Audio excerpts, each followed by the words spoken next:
Опубликован указ президента Российской Федерации на этой неделе, 5 декабря 2024 года, о внесении изменений в указ президента Российской Федерации от 31 марта 2022 года номер 172 о специальном порядке исполнения иностранными покупателями обязательств перед российскими поставщиками природного газа. Вот. Это, собственно говоря, первая страница данного указа, точнее, поправок к уже действующему указу, который для краткости называли «газ за рубли». 31 марта 2022 года вышел указ президента Российской Федерации, согласно которому вводился особый порядок расчета за газ.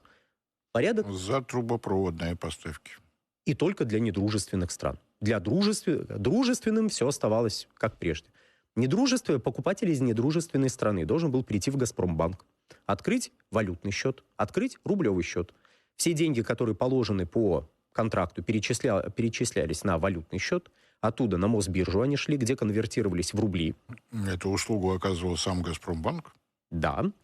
И потом с Мосбиржи полученные рубли шли на рублевый счет покупателя, а оттуда на рублевый счет продавца газа, который тоже открыт в «Газпромбанке». Это вот старый порядок.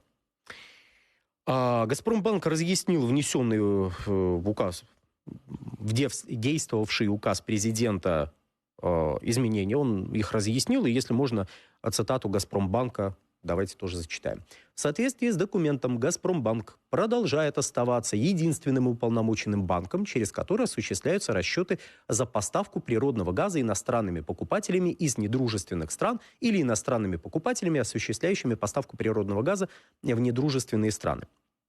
Но «Газпромбанк» больше не оказывает услуг по конвертации рублей, этой иностранной валюты в рубли. И как это так? В чем новшество, если он остается уполномоченным банком? Тут тонкость.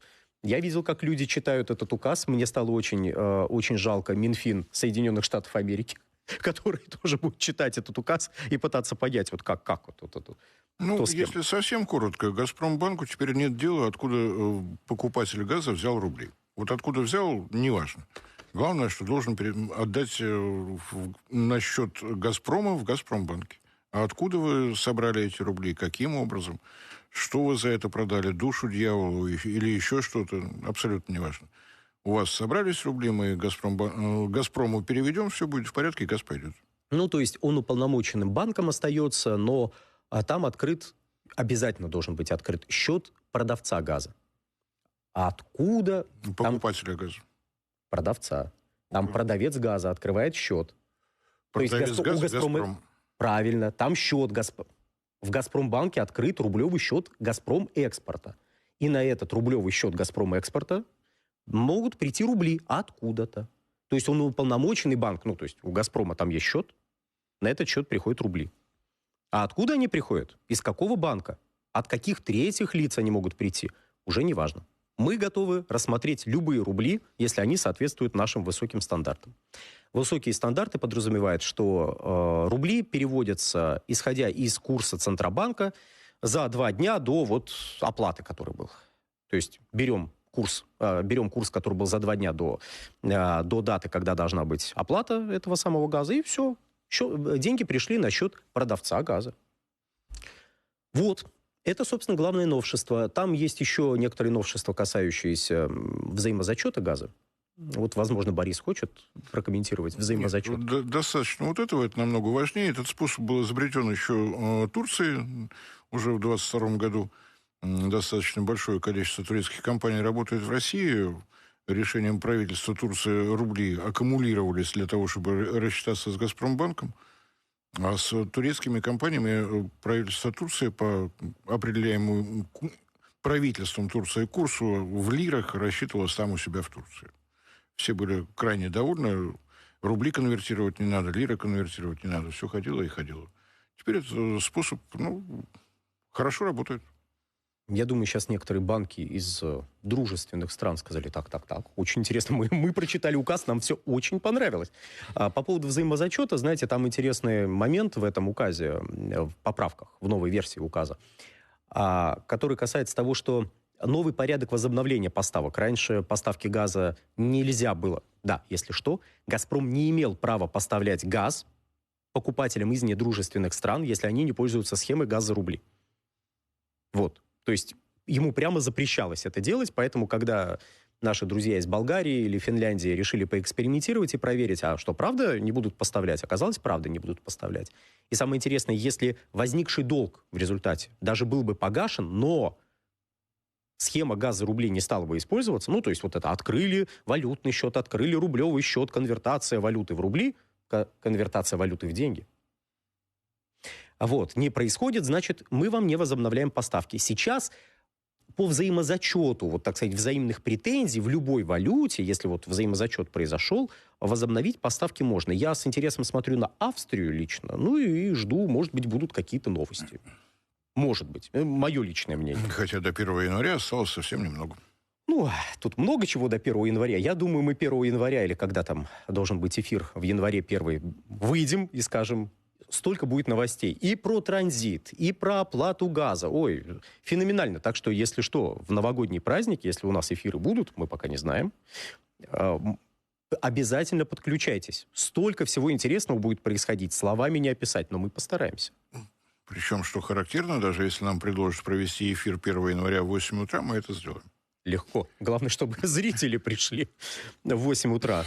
Или так, посмотрели обращение президента, а потом наш эфир. Так тоже, наверное, можно.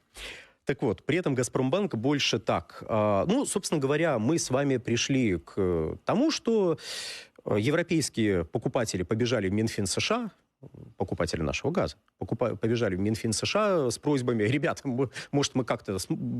Дайте нам... Мы газ хотим, нам надо оплатить по зязе. Вот. Но вместо Минфина США президент Российской Федерации решил эту проблему. Минфин США в размышлениях. У Минфина США тоже есть о чем поразмышлять, кто его будет возглавлять в ближайшее время, как себя вести. Все будет известно, наверное, все-таки после инаугурации мистера Трампа. Пока паузу. Но, тем не менее, для того, чтобы европейским покупателям совсем грустно не стало, вот внесли изменения в указ президента. Так, ну, я предлагаю зачитать несколько вопросов, предложений, замечаний, и потом переходить к одной большой теме. Пишут нам, краем уха слышал, что Индия зачем-то придерживает наши рубли. Рупии. Индия? Вам, скорее всего, говорили, что Индия придерживает рупии. Это у них национальная валюта, так называется. Наши рубли они придерживать вряд ли могут. Нет, если они их возьмут где-то и начнут придерживать... Могут совершенно спокойно. 3 государственные компании нефтяные Индии входят акционерами в проект «Ванкор». Роснефть и нефть добывается, поставляется в Китай, так что где-то на каком-то этапе вполне могут возникнуть рубли, за которые могут подержаться индийские компании. Борис, нас разоблачили? Нас разоблачили сейчас. Почему вы молчите, спрашивает пытливый зритель, что все привязано к доллару, и страна, и все мы так живем. А если вы лично привязаны к доллару, отвяжитесь обязательно. Вот возьмите ножницы или попросите близких, если вы боитесь ножницы брать в руки, чтобы вас отвязали от доллара, если просто отвязаться вы не можете.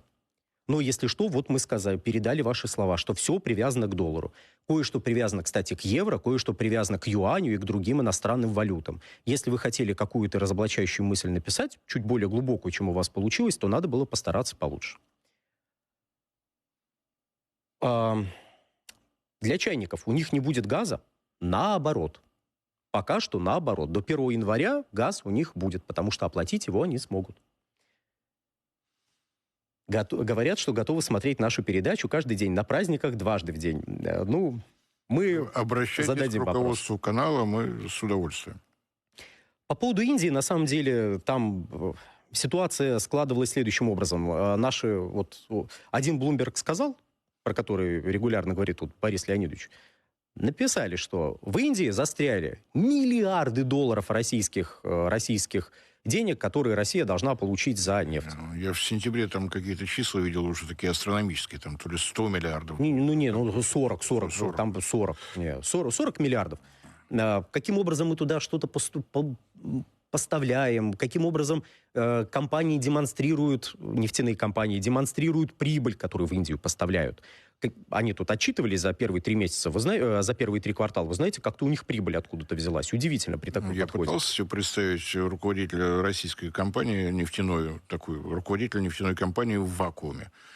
Мы поставили в Индию на 10 миллиардов долларов нефти, нам ни копейки не заплатили. Отлично, надо поставить еще столько же. Да. То есть вы поставляете от 1 миллиона до 2 миллионов баррелей в сутки, вам деньги не возвращаются. И вы с радостью Самое интересное, что вы, по идее, оплачиваете еще и транспортировку этой нефти. То есть вы не просто в минусе, вы дважды в минусе. Вы трижды в минусе, вы еще и НДПИ заплатили. Феноменальная история, очень интересная.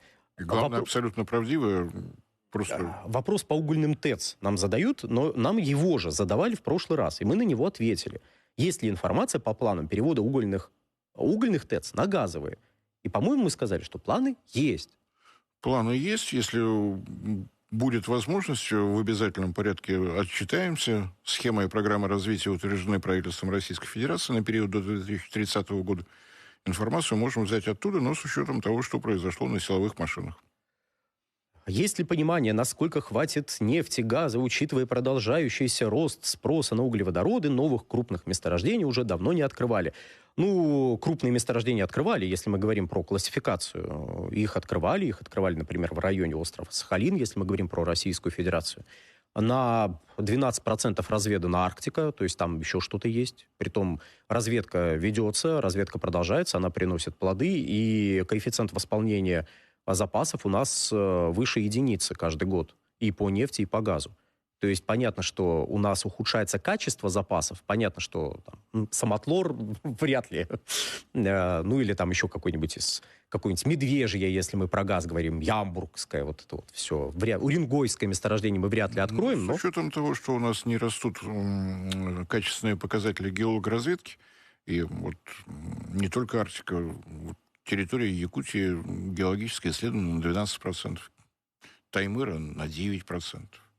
Если у нас что-то здесь изменится, была программа возрождения легенды, имелось в виду Министерство геологии, Союз Советских Социалистических Республик. Может быть, какие-то подвижки и будут. А пока не торопимся, чуть выше единицы, хотя все могло бы быть немножко иначе, мне кажется. То есть... Да, у нас еще растет растет доля трудноизвлекаемых запасов.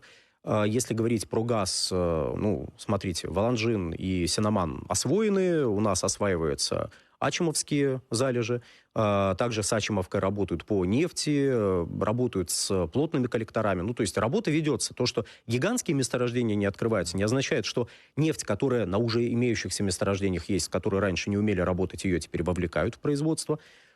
Что сейчас, знаете, какая-нибудь там залежь толщиной в 3 метра, находящаяся на глубине 1-2 километра, это уже доступная залежь. Регулярно поступали новости о Баженовской свите, о Тюменской свите. Сейчас что-то как-то не поступает. Видимо, не надо. С учетом решения нашего правительства о том, что нам вообще ничего не надо знать про нашу нефть, про нефтепереработку, про добычу. А что там с газом в Приднестровье? Постараемся коснуться этого вопроса, но...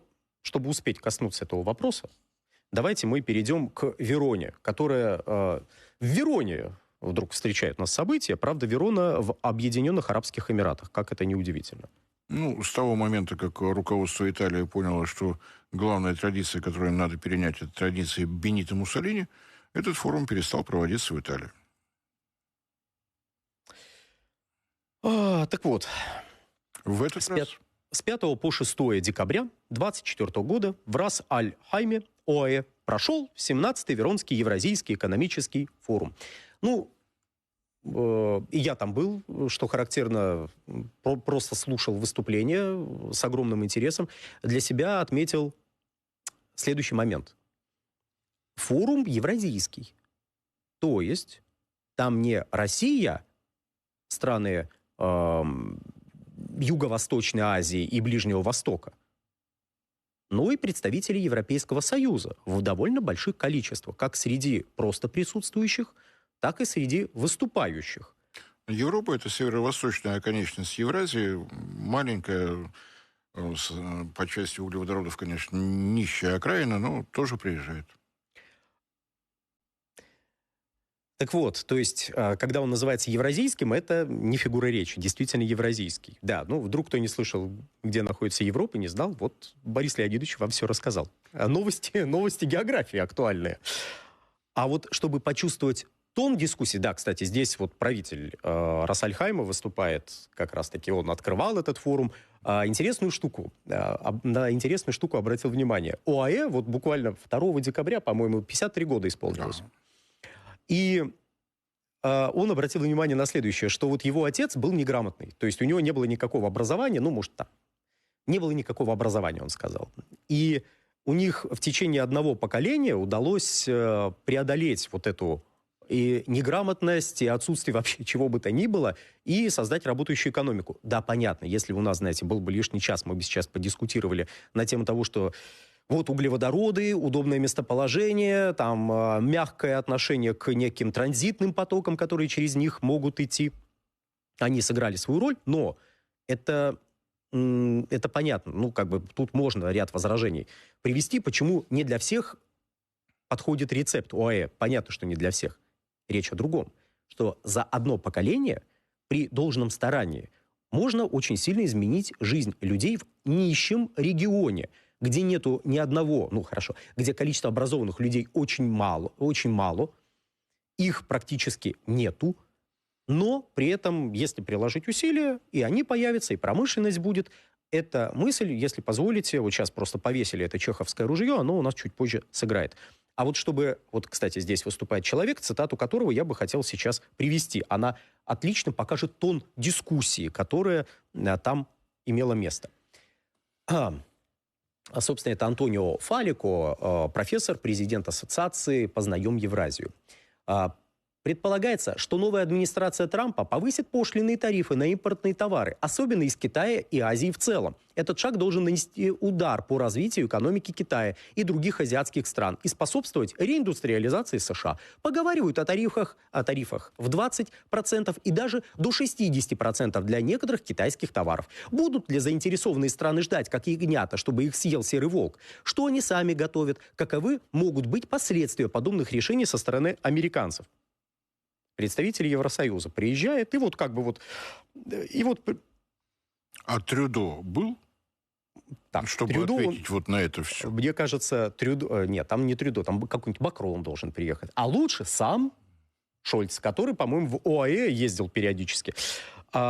Фалико считает, что в случае введения пошлин американские и европейские рынки будут частично закрыты для некоторых азиатских товаров, а их место займут товары из Соединенных Штатов Америки. Но уже по другой цене. И что ЕС без российских энергопоставок ставит крест на своей эффективной и конкурентной промышленной модели. Посмотрите на немецкую статистику. Сказал он на этом форуме, я вот своими ушами слышал. В переводе, конечно, но, если позволите, не знаю итальянского. Германия из экономического локомотива Европы на глазах превращается в больного человека европейской экономики. Спросите, что думают об этом немецкие автопроизводители, когда Volkswagen планирует закрыть 3 из 10 заводов на родине. Спросите и тех, кто работает в химической, металлургической, машиностроительной и других отраслях. Знаете, так сидишь, слушаешь, думаешь, погодите, а мы точно, 24-й год, это человек из Европейского Союза приехал, да? Приехать-то он приехал, главное, чтобы сумел вернуться. Да, вернется. Я видел, по крайней мере, он двигался в сторону Европейского Союза. Собственно, по его мнению, вот данного выступающего, тарифные методы, почему на нем обращаю внимание, потому что он был не единственный выступающий из Европейского Союза. Далее были, скажем так, специализированные дискуссии, касавшиеся вопросов экономики, финансовой сферы. Они тоже, мягко скажем, были не в нынешней политике Евросоюза, не в нынешней парадигме. То есть люди крайне критически относились. Но вот здесь, с точки зрения такого, знаете, общеполитического, что ли, заряда, наиболее показательное было выступление. И, собственно, по мнению выступавшего, тарифные методы на практике сопоставимы с санкциями, пусть и под другим названием. Это он говорит о тарифах, которые собираются вводить Соединенные Штаты, которые ударят и по Европе, и по Азии. Он напомнил, что они произвольные и односторонние, а юридически законными и обязательными являются, я думал, только у нас так говорят, а оказывается, являются только санкции, введенные Советом Безопасности ООН. Кто бы мог подумать. Это не в укор, если что, выступавшему, это наоборот, в легком, что ли, с легким удивлением, но позитивным удивлением, оказывается, там тоже об этом знают. И видят, к чему дело идет. Что самое интересное, не из Европейского Союза, но из Европы, там присутствовал еще один выступавший, вице-премьер Сербии Александр Вулин. Я бы попросил его цитату тоже привести. Мы, конечно, так, от энергетики немножко к политологии, сейчас к энергетике вернемся. Я уверен, что Сербия и Россия вскоре продлят соглашение о газе. У нас хорошие условия, мы покупаем газ на рыночных основаниях, но я уверен, что в текущей ситуации отношения могут быть не только экономическими, но и дружественными. Собственно, его выступление на вот этом форуме, притом он выступал во второй день, было единственным, пожалуй, в ходе которого выступавший сорвал дважды аплодисменты. Ну, не дежурные после завершения, ну или там такие очень искренние, но после завершения, а в ходе выступления. То есть человек там вот прям совсем не стеснялся в стиле, когда от нас требуют, чтобы мы прекратили отношения экономические с Российской Федерацией, и говорят, что вот знаете, вот Украина, вот из-за нее вы должны прекратить отношения с Россией. Мы задаем вопрос, а почему границы Украины нерушимы, а границы Сербии нет? Вот когда нам ответят, тогда мы подумаем над вашими словами о том, что надо какие-то там отношения с Россией разорвать. Это просто вот... Ну, с другой стороны, Сербия, она как-то вообще не в ногу обычно идет с европейским, с общей этой вот европейской семьей. Пытаются. Да. Он обратил внимание, что Россия не только не уменьшает, а и увеличивает поставки газа в Европу. Не в смысле сама пропихивает туда газ, а в смысле европейские покупатели больше просят газа. Вот. Сербская экономика, по его словам, будет расти благодаря выгодным энергоресурсам из России. Он добавил, что Сербия просила Россию увеличить объем поставок газа в новом соглашении, которое сейчас обсуждается. Что это за лицемерие? Вы ведете это, обращаясь как бы к европейским лидерам, вы ведете войну с Россией, вы давите на нее санкциями, но покупаете газ. И в то же время требуете, чтобы Сербия перестала покупать российский газ. Но он обратил внимание, что у нас хорошая цена, и в отличие от всех остальных, вот тут вот рядом, наша экономика растет. В том числе благодаря этому. Поэтому интересы нашей страны, его страны, в том, чтобы продолжать сотрудничество. Крайне здравый, разумный и более чем похвальный подход. Там есть еще рядом некоторые государства, которые примерно в том же ключе думают. Это не значит, что они страшно любят Россию сами по себе. На отдельном низовом уровне могут страшно любить, прям страстно любить Россию. Но дело не в этом, а в том, что они осознают свои интересы, им следуют. Это в наше время уже более чем похвально и достойно всяческого уважения. Не все так могут. Больше, конечно...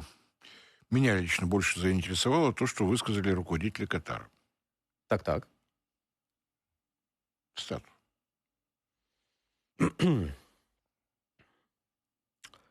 Тут не совсем... Тут какой момент? Выступал еще господин Михельсон на этом форуме. Как мы к Катару сейчас присоседимся. А министр энергетики, тут опять же на днях министр энергетики Катара заметил, что мы вообще не боимся какой-то конкуренции с Соединенными Штатами, потому что они там говорят, мы 300 миллионов тонн будем производить, 500 миллионов тонн. Ну это же, вы будете производить, мол, столько, сколько будет выгодно. А если будет невыгодно, там частные лавочки у вас работают, это не вы производите, господин Трамп. Это частные лавочки, им выгодно, они производят, невыгодно, не производят. Поэтому что вы там рассказываете? Рассказывайте дальше. Мы конкурировать можем спокойно. Но... Если эти лавочки увидят, что у вас в самих Соединенных Штатах растет спрос, то им не надо будет заниматься СПГ, они просто продадут газ. Вот. А в Катаре, да... И тут господин Михельсон, значит, выступает и говорит, что в Катаре уже принято решение по максимальному расширению мощностей СПГ-проектов, и потенциал рентабельных запасов Катара реализуется в полной мере. Ну, то есть дальше расти особо некуда.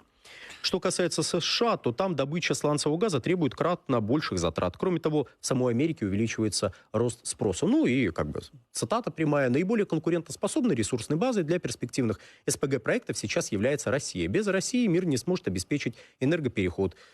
Арктика СПГ-2. Избежав кризисов и кризисов с поставками, барьеры, создаваемые российскому газу, напрямую вредят экономическому росту и благополучию людей в разных регионах мира. Ну, понятно, что это говорит представитель крупной газовой компании, который заинтересован в экспорте. Но, по большому счету, да, в Соединенных Штатах растет собственный спрос, и как только там начинает избыток вывозиться за рубеж, внутренние цены растут. Ну, вдруг кто не знает. У нас как-то воспринимают, что Штаты сказали, везите туда, все повезли, и Штаты хлопают в ладоши, говорят, ой, как здорово. Нет, там внутри начинают расти цены, и люди впадают в легкую панику, потому что у них выросла доля газовой генерации. Если растут цены на газ, угадайте, что происходит с этой газовой генерацией и себестоимостью продукции.